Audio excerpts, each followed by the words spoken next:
So, huli guys. So, nakita niyo ba yung dinuwit ko? Kung saan si Kuya alias Nugnog. So, tama niya yung sinabi niya na basta ang taong masayahin, ibig sabihin matapang yan.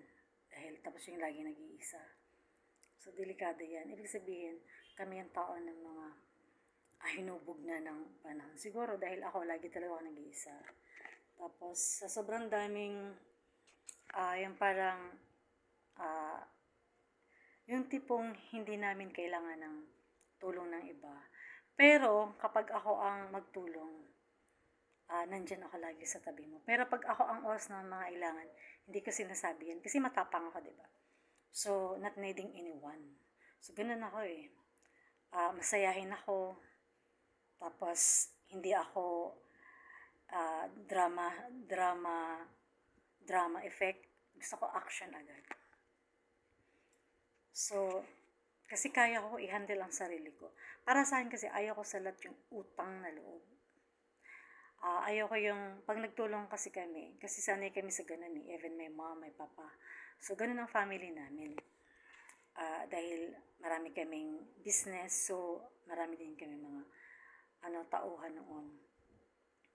Tapos, yung parang, alam mo yung, di bali ko ang tumulong, wag ka lang ang tutulong. Dahil may mga tao kasi na, pag nagtulong ka, parang kailangan mo sila i-place. Yung parang kailangan kapag nagtulong ka sa kanila, kailangan susuklian mo yun. Na which is not good. Dahil ang pagtulong kasi para sa akin, kasi toro ko eh. So, ang pagtulong, hindi yan naghahangad ng kapalit. Maybe, ibang taong tutulong sa'yo, pero hindi yung nagtulong sa'yo, dapat tulungan ka rin, no? At saka may mga tao na kailangan pag tinulungan mo, kailangan sasambahan mo sila, kailangan ang laki ng utang na loob mo sa kanila. Eh, hindi kami ganun eh, kasi Espanyol kami. Dahil ako para sa sarili ko, di bali akong tumulong, wag lang akong tulungan. Dahil ayoko na nagtatala ng utang na loob. At kung magpapatulong man ako, kailangan lagi ako may pera, may pambayad, para wala akong tanaw na utang na loob. So, yun ang aking, prinsipyo ko sa pagkatao ko. So, di ba kahit dun sa Bible nakalagay na, kapag ikaw nagtulong, huwag mo ipapaalam yung kalawang kanin, kailangan ito lang, kanang kamay. At saka hindi mo dapat pinagsasabihan. Hayaan mo ang ibang tao ang magsabi sa'yo na, uy, alam mo, tinulungan ako ni ganito, ang bait pala niya. So, di ba parang, wow, nakakataba ng puso yun. Pero kapag nagtulong ka na ikaw mismo nagsabi, ay, alam mo, tinulungan ko yan dahil sa akin. So, hindi na yun. Masama yun. Kasi parang binulugan mo sa kanya, parang ang yabang mo. Kumbaga, hindi ka i-bless ni Lord. So, alam ni Heavenly Father kung ano yung ginagawa natin sa kapwa natin. Kaya, pag nagtulong ka, bukal sa loob, para yung blessing mapunta sa atin. Or, hindi naman tayo naghahangad ng, porket nagtulong tayo, kailangan i-bless agad tayo ni Heavenly Father. Yung ang sarap ng feeling kapag nakatulong ka sa tao na yun. So, di ba? So, naalala ko nung yung nasa hospital kami. So, ang dami kong walang mga sila kumbaga umuwi. So, syempre hindi nila kaya. So, ako ang nag-volunteer. Para sa akin masaya ako sa ginagawa ko. Dahil kapag masaya ka sa ginagawa mo, parang hindi ka feel ng sama ng loob. Parang, wow, parang nakakaawa naman sila. Yung sobrang taray ko na hindi talaga ako namamansin.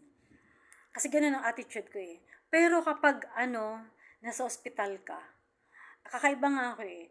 Parang halos lahat ng makita ko, gingitian ko kahit sa papa ko na ko.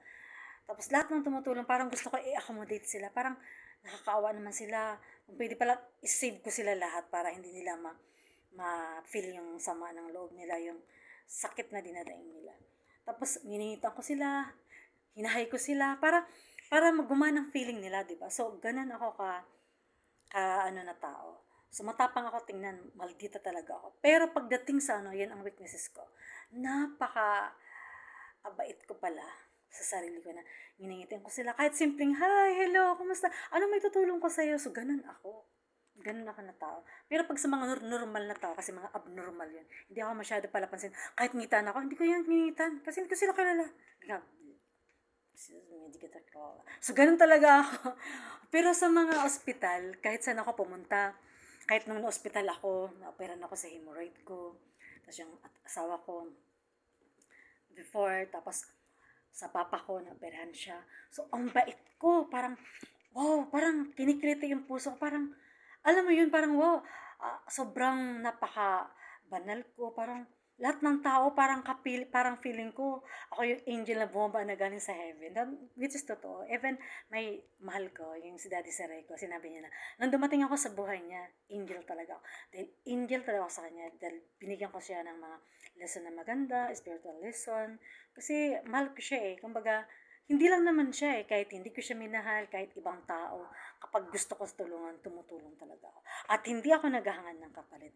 Dahil yun ay isang privilege mo na alam ng Panginoon na ikaw ay totoong tao. So yun, di ba? Ang sarap ng feeling kapag nakakatulong tayo sa mga taong hindi tayo naghahangad ng kapalit. Na parang ang saya-saya, iba yung aura mo. Tingnan mo, kapag ikaw ang spiritual mo, kumbaga, ang hangarin mo ay totoo. Tingnan mo, ang aura mo is kahit may edad ka na pero bata. Dahil yung puso mo is purity, sacredly, heartily, and holy, divine. So yan, that's all. Thank you. Diba? Ako yun. Thank you. So yun ang mga taong genuine, not hypocrite. Totoo siya. Kaya mas maganda yung totoo ka kaysa magpiki-pikian ka, 'di ba?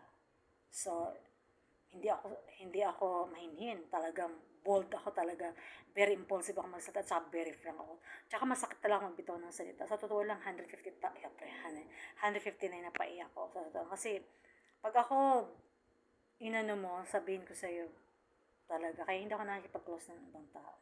Kung makikipag-close man ako, sarili ko lang at family ko. Yung kaya ko sabayan, pero kapag okay, go. Kasi hindi ako yung tao na magbibig sa'yo at hindi ako magsusorry. For what? Wala akong kasalanan sa'yo. Kaya wag mo akong ipupush na mag-sorry sa'yo. No. So, yun lang. Pero syempre, mabait tayo dahil nasa Diyos tayo, in the right path tayo. So, maldita lang sa taong maldita sa akin. So, matapang ako sa taong matapang sa akin. Kaya huwag kang aangas-angas sa'yo, tapos mas maangas pa pala ako sa'yo. Huwag mo ako yayabangan, mas mayabang pa pala ako sa'yo. Huwag mo ako tapang, mas matapang pa ako sa'yo. Kasi ang tapang ko nasa tama. Kaya nga, naalala ko yung sabi ni Maharlika, kapag ikaw ang inaway, nasa tama ka, okay, go. Kahit, ganun yung turo sa amin ng mama ko and then ay papa ko. So, huwag ka manguna ng mga away para ikaw lagi panalo. Kaya ako lagi panalo sa away. Mapapisikal, mapasasalita. Talaga, ako, kawawa ka lang sa akin. Baka yung mukha mo, palit ka ng alipanti. Ganon. I thank you. Pero syempre mabait tayo. Kasi, kaya nga pinaportrait ko si Mama Mary dahil ganun ako eh.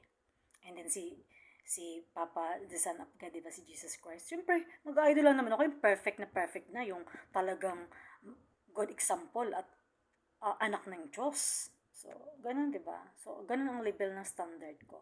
To the highest, to the level. High caliber, high end class. Choose the right and do what is right. So, pero hindi ako namimili sa status of living as long as na ako ngayon tagapagtanggol ng mga naabi. I am a hero in the true world. I thank you. Amen at Diyos.